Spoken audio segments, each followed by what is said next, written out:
Tapos yung gabi na, hatulog na sila. Tapos yung baby nila, sa labas pa. Tapos yung baby nila, kinunin ng aswang. Dapat natutulog na kayo. Pag di kayo tulog, kukuha ko yung aswang tutulog.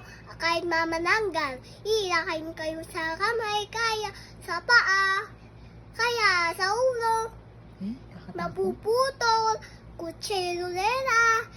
Kakatakot talaga. Ayaw. Sobrang kakatakot. Bubudo yung dugo. Lahat. Pinkikin color red yung bedsheet, laruan, damit, jama. Ano gagawin nyo nun? O mula, paparuin nyo lahat.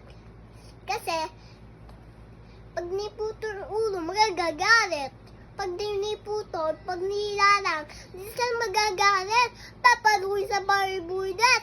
Lahat ng garden, patawag kayong pulis. Dapat, garden nyo, kukuha kayong card para punta lang kayo dun sa market. Dun kayo tumila. Kaya dun sa tabing Robinson. Para di kayo lahat ng Alam nyo guys, sobrang nakakadakot dito talaga. Diyan mo lang may tira. Tapos guys, meron naman may tira dito na isang kapitbahay. Walang bahay, walang pambili.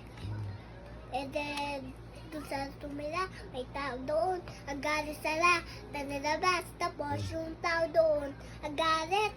Tapos yung kagabi, may multo. Baby na multo, bagapang sa lalim ng mesalera, umutulog. Laruan lang pala. Tapos, nikap siyang Shaki. Ang tuwa lang pala sila. Dahil lang palang baby nila yun. Gawin ko. Alam ko to.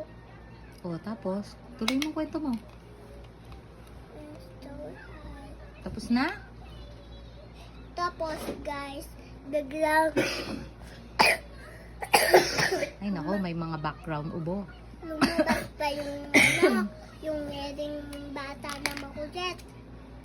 Tapos yung batang makulit, daming sa labas.